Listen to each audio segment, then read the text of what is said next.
You're listening to The Art of Imperfect Adulting. I'm your host, Amy Stone. Here, I share stories from real people navigating the adventure that I call adulting. Are you ready? Me too. Let's do this. Hello, friends. In this episode, I'm going to introduce you to Brittany Cano. She shares with us the story of a pretty profound shift that she made during the pandemic. Lots of people have pandemic shifts, and we all have pandemic stories. Brittany was working as an ICU nurse in New York at the time of lockdown. So I think that we can all imagine in our minds that this was an intense place to be. She experienced stress and burnout, and then it became clear to her that she needed to make some changes.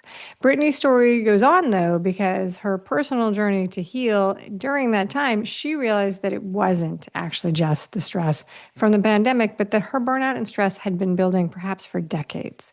So, Brittany and I discussed how she became aware of this and what she did to work through it. I know. The pandemic is long over, thankfully, but I think there's plenty in this conversation that really might resonate in a whole bunch of different situations that we might find all over the place. So, are you ready? Because I'm ready. Let's do it. Welcome to the Art of Imperfect Adulting. Brittany Cano, are you ready for a fun chat? I sure am. All right, let's do it. I start all of my conversations with the same question. What part of the world do you call home? I'm in Stuart, Florida. And I am just a couple hours, teeny tiny bit further south in the more southern part of Florida. We are having insanely warm weather. We are recording this right before Thanksgiving. It is so hot still where I live. Anyway, enough complaining about the weather. This is going to come out in January, but we're right before Thanksgiving. So I have leftovers already on the mind. And so my question for you is, do you like leftovers?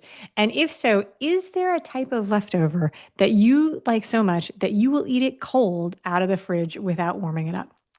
I love stuffing. I am such a stuffing girl, but let me tell you, my in-laws are from South America where they don't celebrate Thanksgiving, so we do less of a feast because I was the one eating leftovers for almost a full week, and I do like leftovers, but not for a full week. Yeah, no, absolutely. It is funny how people have their particular things with the American any family holiday celebration. But so we've got a big family, like our Thanksgiving is very kind of eclectic and depending on who's coming. And every single time there'll be somebody who's like, "Well, why do we have this?" And I'm like, "Because so and so likes it." They're the only people. You don't have to like every single dish. It's okay. Right, exactly. And sometimes we'll have more than one style of things. It's like there's three different kinds of cranberry sauce because everybody has an opinion, you know? So Exactly. that's the way it goes.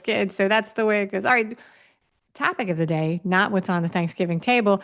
We're going to talk about a shift that you underwent during pandemic lockdown. Now, I have had a tremendous opportunity to tell a lot of stories about shifts that people have made around because during the pandemic, but not one like this. I'm excited to have this conversation. You were an ICU nurse in New York during the pandemic, and that sounds to me like two things.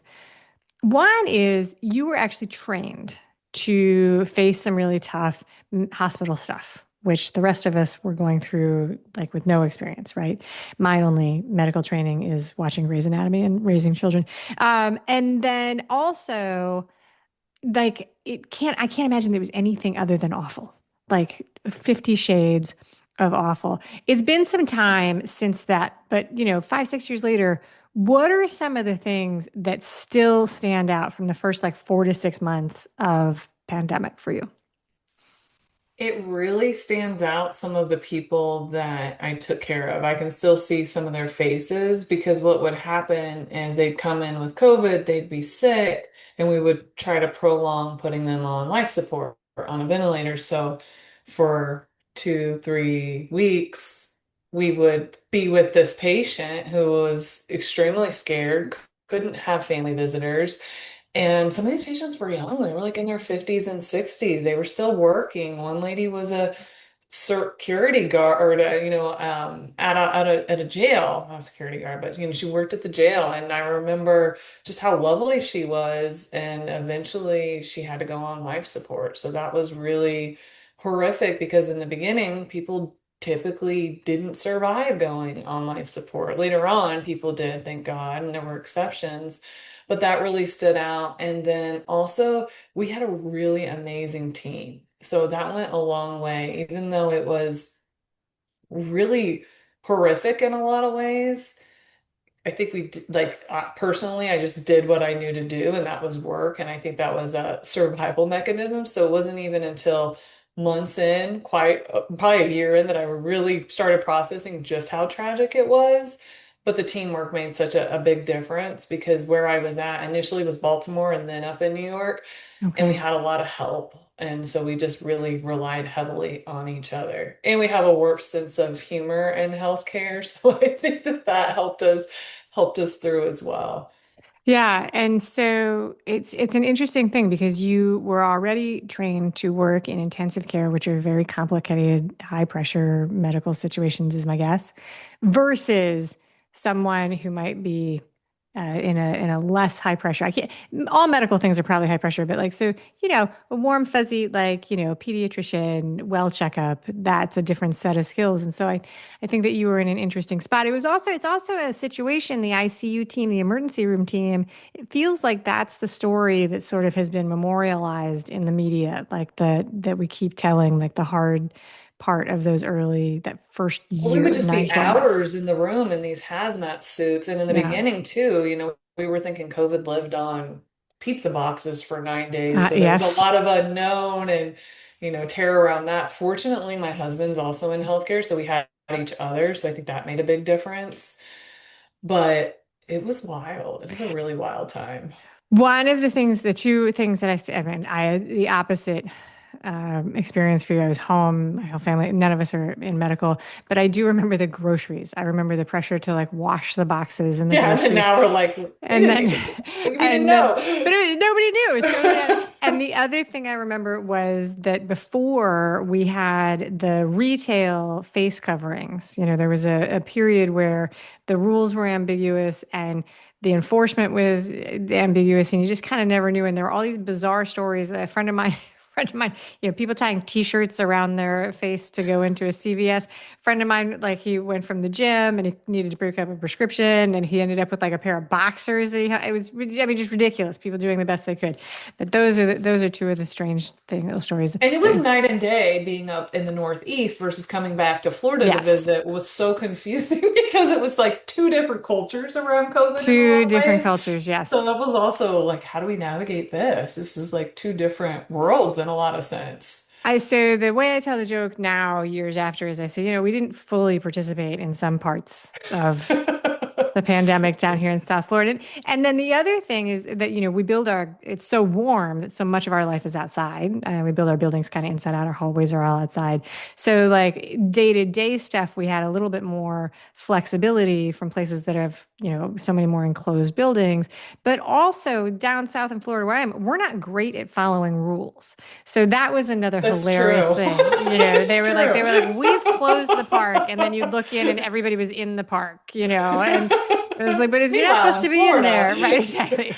Meanwhile, in seriously. Florida, people are insisting that it's not happening, and so yeah, that was the reality down here. But and we make light of it because that's the way to go through it. But it was a very, very tough situation. I feel like a lot of people I know changed their job either directly due to the pandemic. A lot of people like lost their jobs or displaced, or they made changes. I know a lot of people who retooled during the pandemic, went back to school. So that was my impression. I did a little research getting ready for this conversation. According to research by Indeed, 64% of the people who changed jobs, right? So 64% of the people who changed jobs between 2022 and 2024 also changed careers. So they did a complete industry shift. I don't know if that's more or less than normal, I got to say, but it came up in the research. It seems like a lot to me. I don't know. So before the pandemic, let's talk about this. Were you happy as an ICU nurse before the emergency and the global pandemic? I think this was a saving grace for me. I was barely working as an ICU nurse. I was working in my wellness company, my holistic wellness company, seeing people in person for fitness, for personal training, and health coaching. So I would work like a day a week at the hospital. And then the pandemic hit, and I realized okay, this is going to last longer than we're anticipating. There's a lot of help that's needed. I have this skill set. Let me go to work. This is what I know and go back. But I think because I had that reserve, I think it helped me be able to be fresh in the beginning. And like I mentioned, I didn't really realize how chaotic it was at first. I think part of that was because I was just happy to be able to help and I was, had that reserve. I hadn't been working, but the reason I had cut back is because I knew that I didn't want to do bedside forever and I wanted to be in on preventative wellness and more of a holistic approach. Okay. All right. So that is really interesting. So you had trained, you had trained for a nurse. How long did you work as in nursing before you started your spinoff, your holistic spinoff, your side hustle? Probably about 4 years. And then I had my own spiritual revival, physical transformation experience. And shortly after that, working in ICU, I remember my specific patient that was the turning point for me to start my business. She was 60s. She was a code blue, came down to ICU. I was working nights at the time, heart disease, diabetic, type 2. And I remember just thinking, wow, if, I could have worked with her earlier and she was able to make positive, these health changes, maybe she wouldn't have ended up being here. And I realized I really had a really deep calling to help people avoid hospitalization was like the initial piece. And then also for those people that do want to shift the direction of their life to one that's more healthy, more aligned, feels more true to their soul. I was like, this is what I want to do. I want to help those people because that was me. I wanted to change. I just had no idea how to get off my hamster wheel.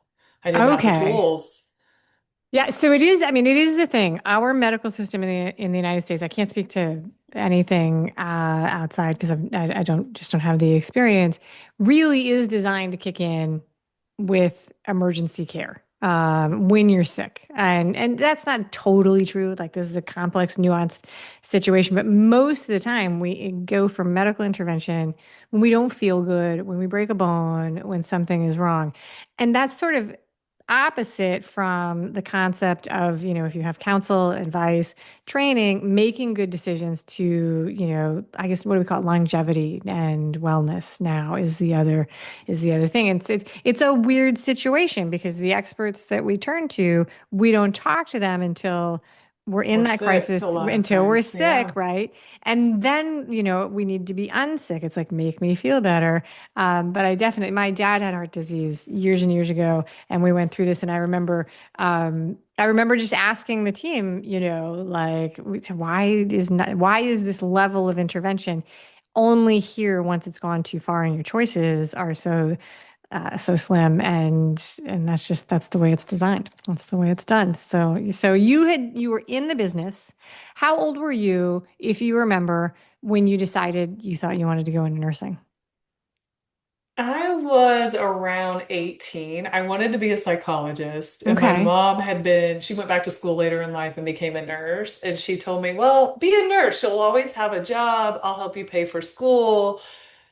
So I went that route, and I'm glad I did. It was a good choice. And now with my business, I'm able to really focus on mental and emotional well-being too with the people I work with. So it's been cool to kind of see how it has come around full circle in some ways. I'm not a psychologist, obviously, but how my focus is really heavily in mental well-being and emotional regulation.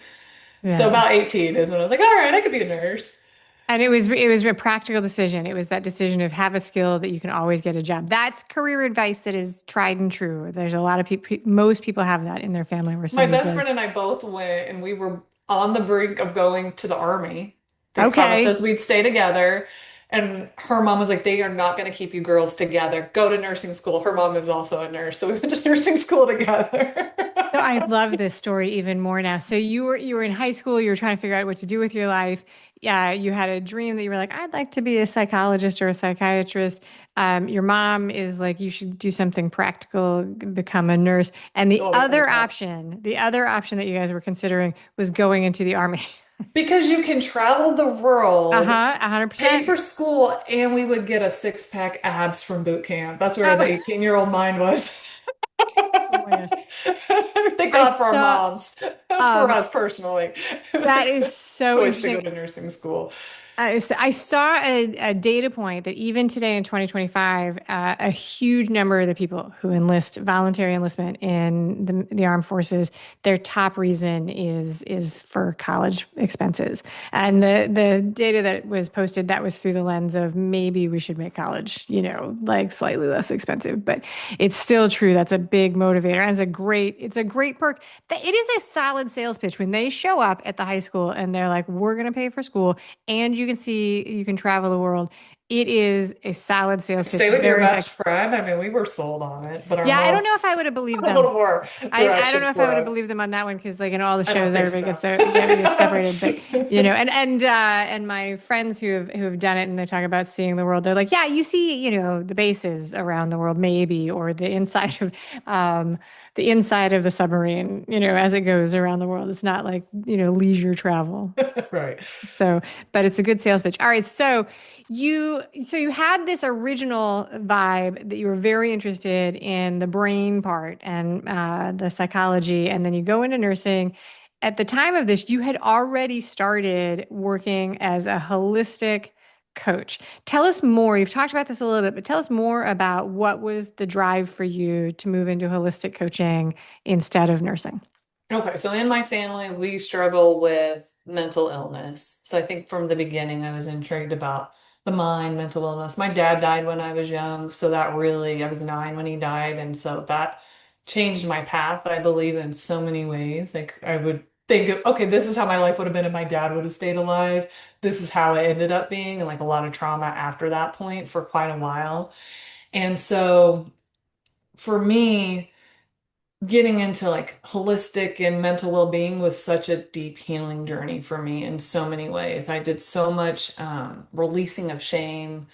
I used to be somebody who struggled with chronic indigestion, GI symptoms since I was like 13 years old. I'd be popping tons of Tums, Prilosec, Zantac. You're not supposed to take all these things together at all. And when I started on my healing journey and started really addressing things that I didn't even know were to be addressed, really, it all went away. Like all of that, those GI symptoms went away. And so it really, I thank God for being able to like discover coaching because it did. It changed my life in so many ways. I think had I not had this opportunity, who knows where I would be right now. And I see what a positive effect it's not only had on me, but like on my family, on my, people I work with. Yeah. And I'm grateful now that, nursing is a wonderful career. I'm so grateful that I did go to nursing. And I think that being a nurse has allowed me to have more flexibility with my business as well. Yeah. So, how did you discover? Because holistic wellness is not normally a part, I think, of modern nurse training. I could be wrong about that, but how did you discover holistic wellness coaching?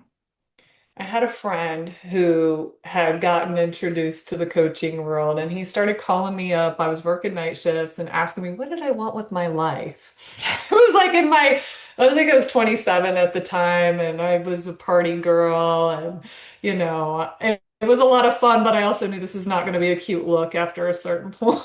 Like, I had this image, and I would joke, I'm going to be like 80 in the club with my martini glass, like spilling it all over the place, like fist pumping.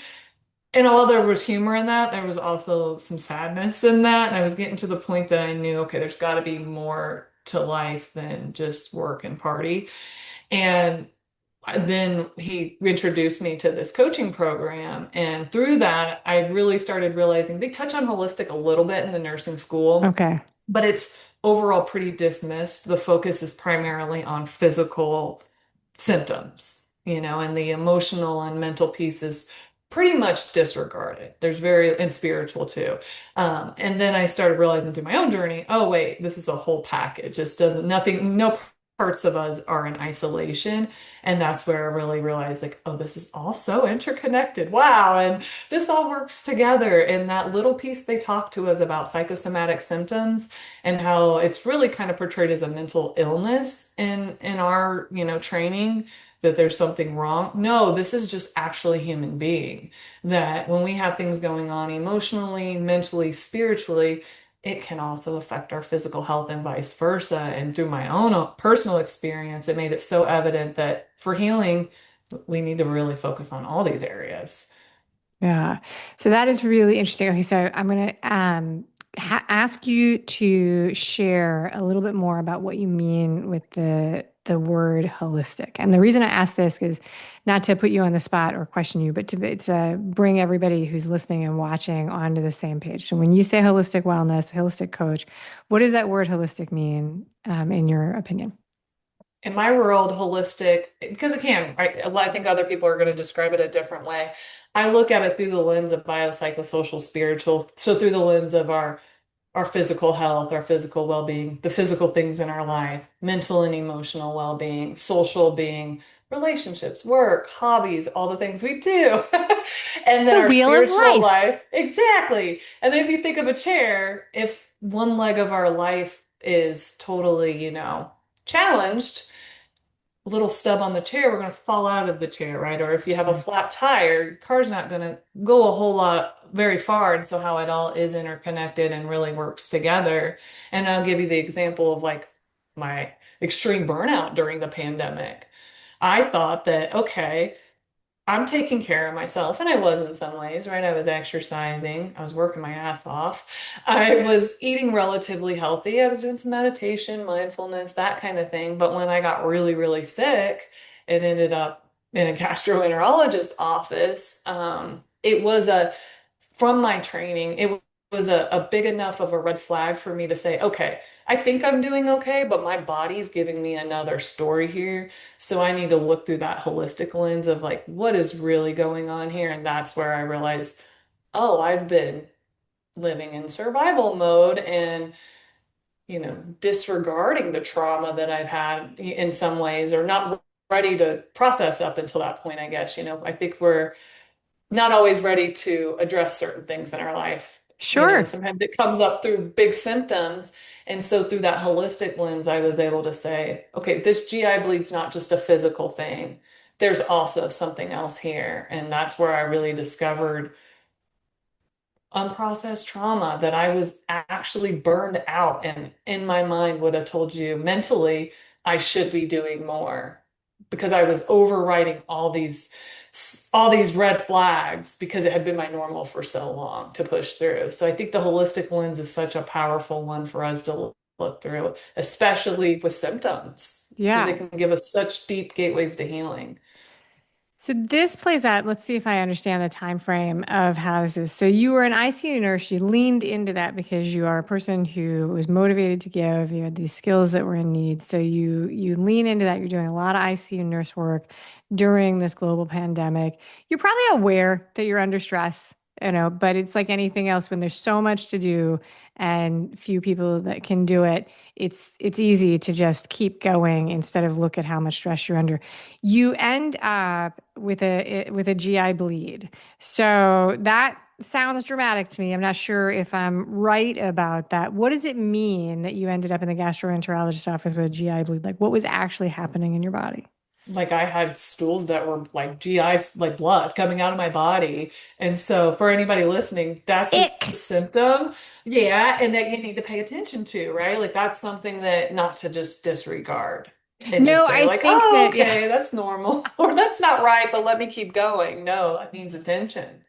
And I mean, I think that it would definitely get your attention if you're paying attention to it. But I think the other side of that, when we're busy, when stuff is hard, is that the decision that sometimes is right in front of us is I can't pay attention to this right now. So I don't feel like what we're doing in the moment is saying, you know what I'm going to do is I'm going to shortchange my health on purpose. Of It's just that the course. stuff that's right in front of us, it can sometimes be very challenging to actually see all the components I didn't neutrally. know. I was pretty blindsided. Like I thought in some ways I was taking care of myself, but in some ways I really wasn't. And I had really no idea, which was humbling and devastating, but also a really beautiful gift on the other side of it. So when does this begin to happen? Are you sitting in the GI's office, the gastroenterologist office, and you think to yourself, "Wow, I need to pay attention to what's going on," or was there a moment where you were like, I need to look at this more carefully"? Was there a moment of change? Was it a slow sort of decision? I How feel did like this it shift was the happen? few weeks after the fact that I started questioning how did I end up here? And curiosity is so important. I always encourage people, be your own detective, be curious, ask powerful questions, like be your own advocate. I started asking like, okay, how did this happen? What is the root cause of this? And I realized, oh, okay, I went down the rabbit hole and I've been in sympathetic dominance. I've been in like fight, flight, or freeze nonstop. And it's just my baseline. That's all I know. So, of course, I didn't recognize it because I've been living this way my entire life. Like, I've always been a hard worker, a workaholic, and I thought that that was just who I was. But when I started going a little deeper, I realized, oh, I work so much and I'm so obsessed with working so much because there's pain under the surface here. Like there were things that I didn't even know I was running from. I realized I was running a lot in life and that now my body had, developed gastrointestinal symptoms as a result of that. And so then I started putting the puzzle pieces together and it actually led me to an ayahuasca journey where I realized, oh, I had always heard people say, oh, I didn't realize I hadn't processed the grief. And at that time, it was like 25 years since my dad had passed away. So, you know, I was pretty cocky that no, that wasn't my situation. I Yeah. processed that grief, until that experience. And I realized, oh, no, I couldn't process the grief. And I couldn't process a lot of the things at the time because they were just too devastating for Yeah, me you're a as a baby. child and a Yeah. teenager. And so it really opened up my healing on a much deeper level that I didn't even know was possible. All right, so we're going to come back to the ayahuasca journey. That's a good story, I'm sure. So, for you, you had done some training to be aware of holistic coaching. You were working with clients on holistic things. But for you, is this the straw, the GI bleed and the stress from work and the awareness of the overwhelm? Well, is this like a straw that breaks the camel's back and causes you to make a big shift in your life? Is it what knocks down the house of cards and you become aware? Or how does this feel when you're actually having it? Is it like a slow trickle of awareness that you're discovering, or is it a big, once a moment, it's like, oh, something else is up? Because it could have been, right? It could have just been a physical thing. Like you could have eaten something or had an Correct. Yes, inflammation. correct. It didn't have to be this big, spiritual thing. It could have been like, oh yeah, Yeah. could be something, much more just in the physical health. For me, I think, it was a trickle in some ways, but also very profound in that it just opened me up to such a deeper level of healing and changed so many things over the course, I would say, over like a couple years, and made me realize how important nervous system regulation is. And no wonder it's so hard for so many people to create healthy habits because so many of the people I worked with were dysregulated. And Yeah. when you're in survival mode, you're not trying, like, you're trying to get through your days. You don't necessarily have the capacity at that time to create all these healthy habits. So for me, it made it so much more evident of how important nervous system regulation is and also self-compassion is such Yeah. a so I mean I knew that before, but it like took it to a whole next level. So my favorite description of this is I say it's very hard to read the label from inside the bottle. But one of the things that when we talk about, nervous system regulation and these things is the very real experience that this is very much like negotiating with a toddler and trying to tell the toddler that they're tired. And the toddler's like, no, no, I'm not. In the moment before you realize that you are, and you don't realize you're dysregulated in most situations. You're like, I'm fine. Of course, yeah. And this is not like an uncommon thing. This is a thing that every story that I've ever heard about people are like, no, I thought I was fine. And then, Then we're like, oh no, we're somebody not. showed me, what fine actually looked like. And you're like, oh no, that's not. That's not how I am. No, that's fine. I didn't know that was possible. So yeah, so that for people who are thinking, well, how did you know? It's like you don't know. How did you become aware that you were dysregulated? Do you remember that sense of awareness that you were like, oh, this I is think it was not Dr. Libby Weaver's work, Rushing Woman Syndrome, and okay. hearing that. And that's where I realized, oh, I'm a rushing woman. Oh, I'm Okay. always on to the next thing. And then that led me down the rabbit hole of, So you were this doing is what I have going on here. was that personal exploration or was that like sort of work training, like you were listening to Personal, it? for me, it's a big overlap. Yeah. It really is. And so I think a combination, but And it was so such a you just light bulb. heard, yeah. And so you heard the description, you were like, oh, wait a second. That's what I'm doing. And then I realized, oh, my ladies, that's what they're doing too. Yeah. No wonder things have been a little, hard despite these like mental things that we know. And like to go back to what you said, right? When stress is high, when emotion is high, intelligence is low. And we don't even necessarily realize that's what's happening. And there's such a big gap between being aware intellectually or academically that something can happen and the experience of it happening. So, so many people know, right, that when you're under high stress, like in a car accident or something, that, your vision is going to tunnel and the symptoms of that. And yet, that doesn't mean that when it happens to you, it's not totally shocking how crazy your focus changes. So I think that that's definitely an element. How do you get from rushing wind woman syndrome, which is I didn't was unaware of that, so that's a thing I learned today. Is how do you get from that to ayahuasca? So that was like fast forward, let's say 8 months, and I was just going deeper into my healing journey. I was getting these like audible messages of slow down. And I remember like I thought I had already slowed down. And so I kept Yeah, realizing that my baseline of living was so chaotic in a lot of ways. And my husband and I had talked about doing ayahuasca for like 8 years. And I'm like, yeah, I don't know, it's pretty wild. I don't think so. And then it came to a point, this was a total divine intervention. I went for a haircut up in New York. The hairstyle, random hairstylist, she's telling me, oh, you got to meet my friend. She's known as Spiritual Nurse on Instagram. I'm going to connect you to. So she connects us. I talked to this girl for 5 minutes and I'm like, I want to ask her to come on my retreat and teach. And I'm like, that's kind of like love bombing and weird. Like, I don't even know her. Let me slow down. So we have our conversation. And at the end of the conversation, I'm like, this is going to sound so weird, but do you have any interest in coming to Costa Rica with us in like a month or so? And would you be interested in teaching? And she's like, oh, let me think about it. She gets back to me. She ends up coming, and she had been on these ayahuasca journeys for a while. So she starts telling us about them. I know in Costa Rica, she says, Brittany, you're never going to believe this.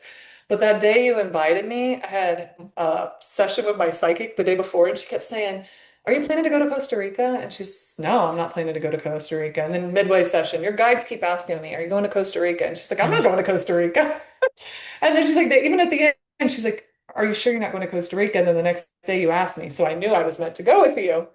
So she connected us to the experience. And I think for my husband and I both, at that point, we realized, oh, working in ICU during COVID was traumatic. And, we both, well, I think, as many people do, we've had a reasonable amount of trauma in our life. And it just really was like, okay, this is like one of the next steps for us on our healing journey. So Yeah, we I would moved say, forward I with mean, that. as an outsider, trauma is one of those things that really has gotten a lot of very modern attention. And so people talk about it a lot in just conversation. But I would say that, yeah, as an outsider, just absolutely. I mean, I think that working in healthcare, ICU healthcare, for even just a small period of time during lockdown would qualify as acute trauma. Like that you're overwhelmed, you didn't have the tools to navigate what was going on. The support networks were all tapped out, all of that stuff. It just seems like that totally matches the qualification. What is surprising, though, is that even though that I think there was a lot of publicity of how hard it was and how traumatic it was, I think it is a common thread that the people who were involved in the day to day still, even though they were surrounded by people talking about the trauma and things, a lot of people ended up really with residual self-care that they had to do to dig themselves out. I still work with like several of my clients still today are picking up the pieces, my healthcare clients, Yeah. their experience from it, and everybody, right? I don't want to say every single person, but generally most of us and who lived to tell through COVID have some kind Yeah. of residual. It's hard on all of us in different ways. Everybody's got a pandemic story. Many people have really tough pandemic stories. It was a really crazy time. So you're going through this journey. This is not a quick fix that you go through. So you do the ayahuasca, you realize, or you come more face to face with the fact that you are not recovered from the trauma of working through the pandemic. You also do what I would call origin work, origin story work, which ties back to the grief of losing your father as a child, which, that was a story you knew and, you'd been living with for a couple decades and you thought was resolved. And you go through it and you realize that. What choices are you making at this time that are moving you through this? You're dealing with burnout recovery, peeling back these layers of grief and healing. What are the choices you're making at that time that are moving you forward in this process? For me, it was slowing down because I was want to do all the things all the time and go, go, go kind of person. So slowing down, and even though I still was doing self-reflection, even when all this happened, it was like a deeper level of self-reflection, of meditation, of being in nature.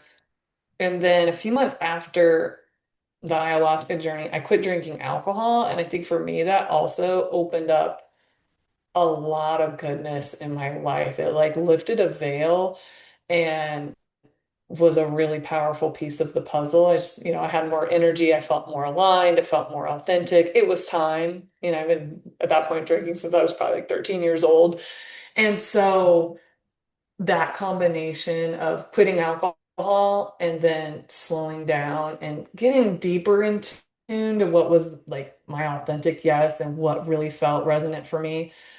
And then fast forward a little bit more, and I left the hospital completely.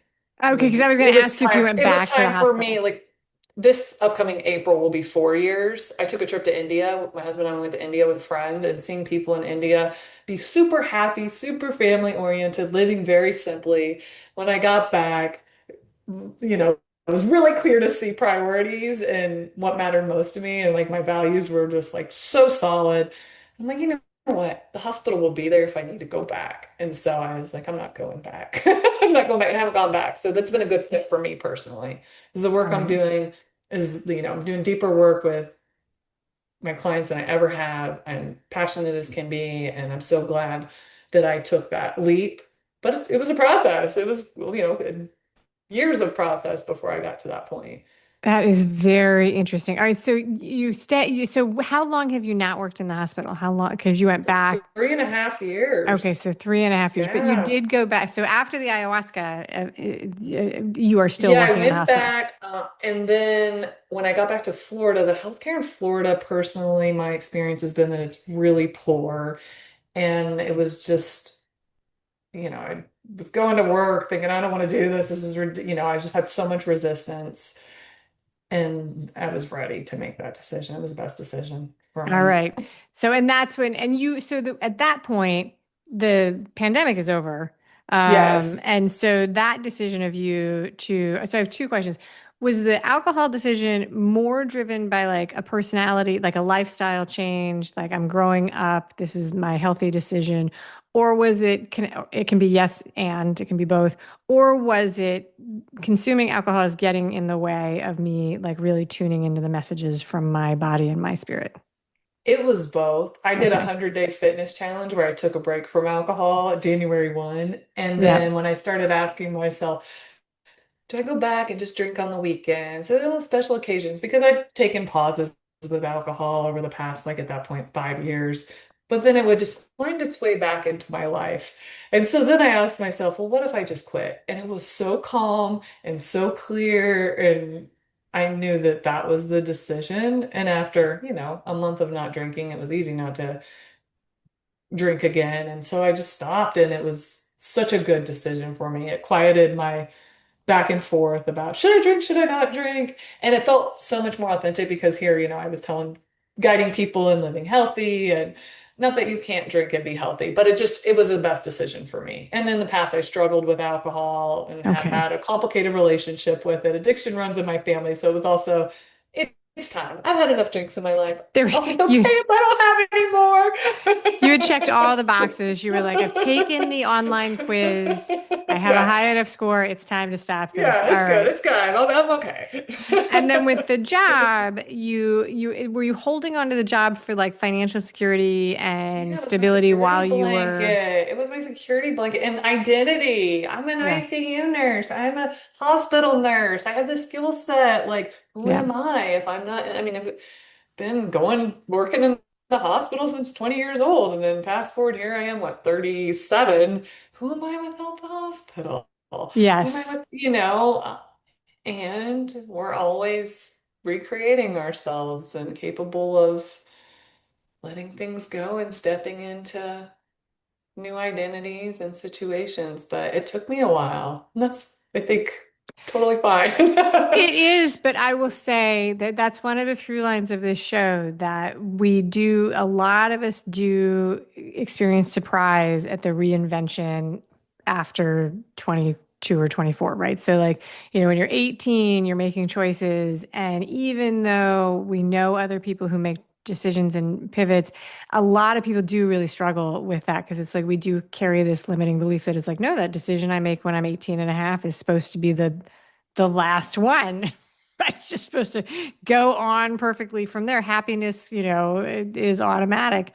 And so then when we do make a shift, like, you know what, I'm going to walk away from this job that is so well regarded in the public eye. I'm respected. It's a part of my identity.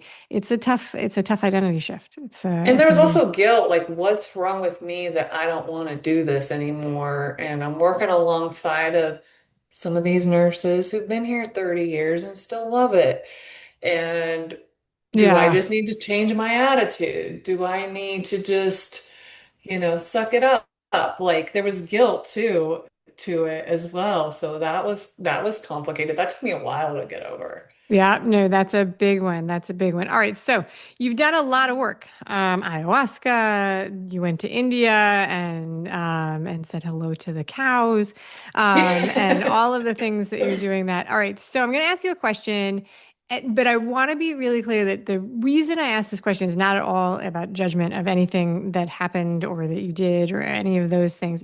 The reason I ask these questions about past type things is for reflection and comparison by people who might be going through something similar at the time, right? So, like for somebody else. So, more for this one specifically for adults who might have kids in their life who are dealing with grief, right? So, I'm going to ask you about your childhood grief, right? When you think back to the 9-year-old you who had the stress and grief of losing a parent, do you think that this is the path that she maybe needed to follow? She wasn't ready to deal with it. She didn't have the tools. She needed to go through this. Or can you think of things that you wish had happened to the younger version of yourself that would have helped you? Part of me is like, this is the perfect unfolding, and I didn't have the tools or the capacity to go to the depth of the level of pain that grief was for me because I was so close with my dad. I wasn't in a secure, safe, loving relationship that I have with my husband to be able to really go to the depths of just how painful that truly was to me at 9 years old. And I also can see the instability that, was in my life at that time. My poor mom was 30 years old, Yeah. left with three little kids, and she was somebody who had so much trauma in her childhood and in her life up to that point. So she was grieving and just trying to, do what she could. And Yep. she did an incredible job, and she didn't have the resources. So I think, if she did have the resources, and she got us into therapy and, definitely did so many beautiful things. So it's really hard to say. I think therapy maybe longer, but then when you're refusing to go, which I did at a certain point, Right. it's really hard to say. And for me personally, although I had a lot of poor, crazy, wild decision making as a teenager, I was also a good student and really polite. So for teachers and, my coaches and that kind of thing, they probably knew I was doing wild things. I mean, I think adults are pretty clear on which kids are being, out of control a lot of times Yeah. and which ones are staying home at night. But what could they do? So, Right. Well, and that comes back to we were talking about that before that the medical system is really only designed to intervene once something goes wrong. So if you were highly functioning, you were getting the grades, you were showing up, what, even if you suspect, if people said, hey, we think she might be doing some stuff that is risky or whatever, there's no place to jump in. But I'm going to school. I'm passing my tests. Like, who are yeah. you to tell me I need to do something else? And I think that's fair. And when I was thinking of that question, I wasn't sure if it was going to be a good question because it's I don't want to put too much pressure on adults or children. I think that, grief is an incredibly private, personal experience. And one of the things that's so challenging about these things is, and you were 9, that was your normal right away. You had no other concept of what it's supposed to be like if you don't go through that. And so, it's like you don't, it's a really, really tough spot. So, yeah. I think the way it unfolded obviously is so beautiful. That's the way it unfolded, and I'm grateful for the way it unfolded. And something that if parents are listening, is it your first time at life too? And Right. like the responsibility of a parent is so massive, and you're trying to take care of yourself, and you have these little people you're trying to take care of, and each one is different, and it's your first time going through all these experiences as well. So it's, we really are all trying to do our best. And hindsight is, brilliant and oh, coulda, woulda, shoulda, but we have to be careful of that too and take what A we hundred know percent. now, but we can't undo what we didn't know You would have been. can't, it's not possible to know what you don't know. Sometimes we get advice that isn't helpful. We ask in the wrong spots, all of these things. And yeah, that's one of the themes that I talk about all the time is that you can be trying to do the very best you can and not get the right information, not get the helpful information. And then all of a sudden, sometimes it'll pop up. In your case, it was ayahuasca. But sometimes it's like all of a sudden somebody will say, "Oh, this is how you do it," and you're like, "Oh my God, why didn't anybody tell me that?" Like 6 months ago. Yeah. And my story. So when my dad died, I really put a lot of pressure on myself for telling all the young kids in my family correctly. So I like called all the professionals I knew. I studied it like it was like a class in school. Like I had pages of notes. And I also had this false narrative I was telling myself at the time that I didn't realize for years. I was telling myself that no one in my life had gone through this experience, which is so false on its face. All these people, like my in-laws and all these older people, they had lost their parents. They had told. So anyway, that took years before I realized it. But I love this story. I tell it every once in a while. So I'm going through this whole thing. I've got pages of notes. I'm pressuring myself on how to tell the kids my kids were my stepkids were in like middle school and maybe high school, and then the other kids were little. The exterminator came to the house, regular thing, right? Very exciting for 2-year-olds and 5-year-olds. And the kids open the door and they blurt out to this guy. His name was Pepe. He was older than I was. He was in the late 60s, early 70s. And they blurt out and they're like, "Did you know, Pepe, did you hear my grandpa died?" And he just like looked right down at them and he put his hand on one of the kids' like shoulder or head and he just said, "I heard that. That's sad." And they shrugged or said okay and ran off and played. And I watched it unfold and I realized that the 5 pages of notes that I had from the various specialists I consulted that were like, keep it simple, ask the questions, don't be surprised when it comes back up, just acknowledge where they are and then see if Yeah. they ask. It was like that was what he had done. And like I had been like Big preparation. I had been overcomplicating this, like, let me to explain in detail all of these things. Yeah. And what I really, did I think that I would get a lesson on how to do this from the exterminator in my house? No, I did not. But, that is where it showed up. And I was like, That's it. That's all I needed to do is just meet them where they were and let them move through it. And I think that that's, that's the crazy thing that we go through. It's like we don't know where the answers will show up. We don't know what we don't know, and we just have to be open to the fact that that's the way it goes. I love when those angels show up at the perfect time. It's like, oh, that's exactly what I needed at that exact time. I Thank you. know, You didn't even know right? you needed that. Didn't even would never have known. Yeah, exactly. All right. So in a second, we're gonna do the final questions. We've talked a lot about the ICU nurse, the training of the holistic coach. I want to give you a chance to tell the people who are watching and listening exactly what you do, who you help, and how they can find you online after they listen to this interview. Yeah, so I work with women who are in transition or burned out or at a point where they know they've been neglecting themselves. They've been taking care of their families, their spouse, their career, but really neglected themselves. And at this point where it's their time and they know it's their time. So I work with them one-on-one through a holistic approach, the one that we talked about. And we really outline what it is that they want to work on together. A lot of times it's really healing that relationship they have with themselves. They tend to be really critical of themselves, judge themselves, holding on to a lot from the past. And so it's Yeah. really this beautiful, like coming home journey.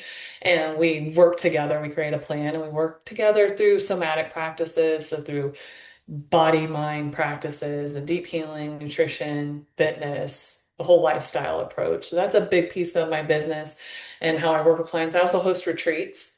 So it's like that on steroids in a in a group setting, which is so healing. That was a big part of my journey.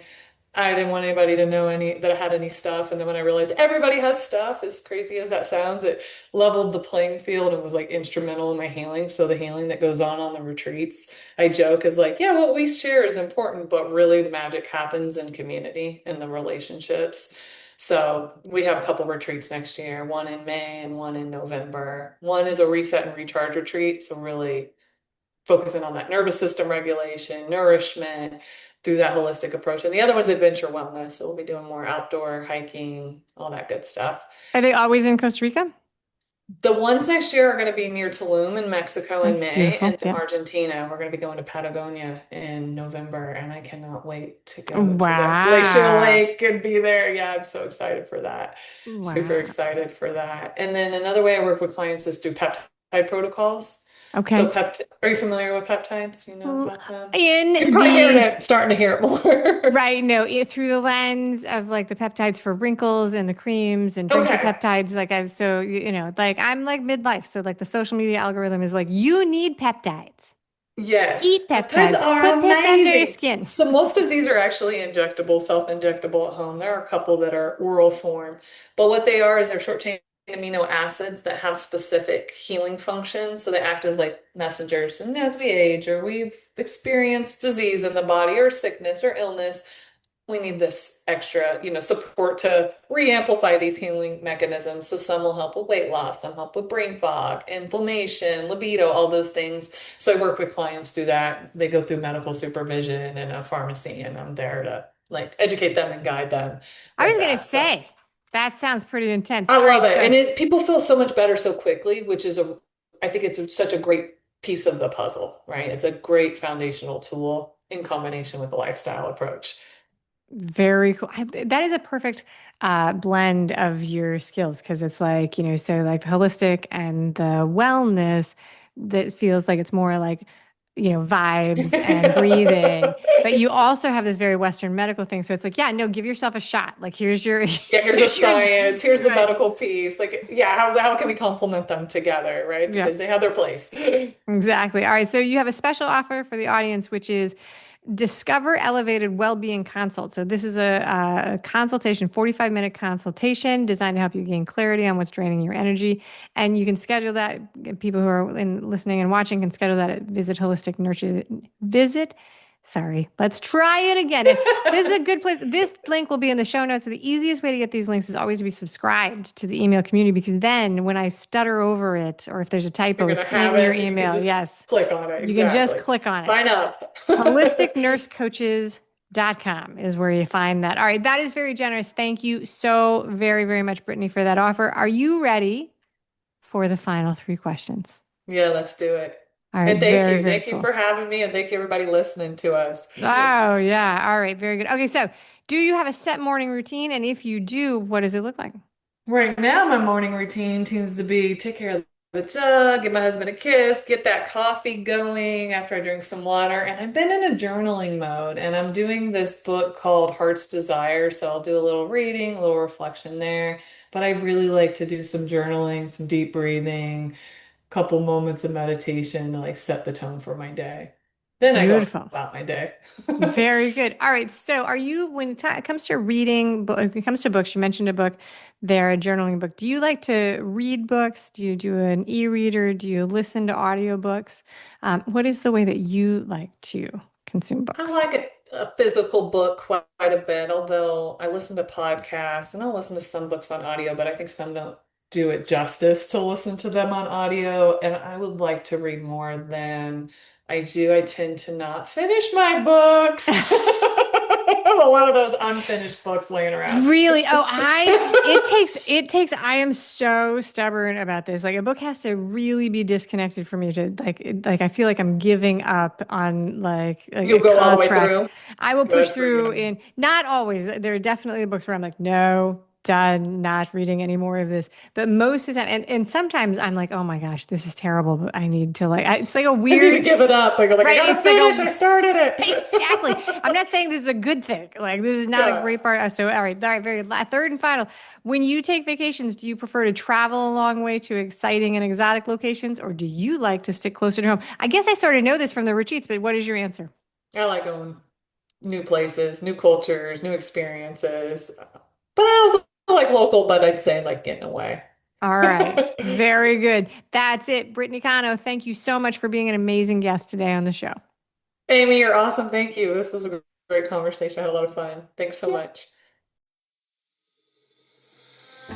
Thank you for listening today. I hope that you enjoy the show. And before I go, I want to encourage you to become a bigger part of the conversation. Obviously, subscribe wherever you're listening to the show. Listen to more episodes. That'd be great. Obvi again, please write a review and tell your friends about the show. That truly is a great help for getting the show in front of new people.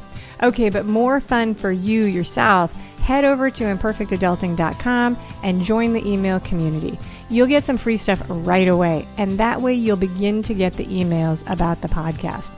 This includes the links for the special offers from the guests, and it's the only way to get that. Also, if you aren't in the mood to listen, I actually include an article directly in those emails. Whee! Now, if you love this and you crave more time with me, Amy, as a coach, a mentor, or just adultier adult, numero uno, check out The Village. If you have a story you want to share with the listeners, I'd love to hear from you. I have an open application. Just let me know you want it. And that's a wrap for today. Until next time, remember, the journey is the destination. Ralph Waldo Emerson said that, not me. Well, until just now, I did just say it. But what I want you to hear today is that if your adulting journey isn't going the way you expected, that may not mean that you're lost. It may just mean that you're on your way. This is Amy Stone, signing off.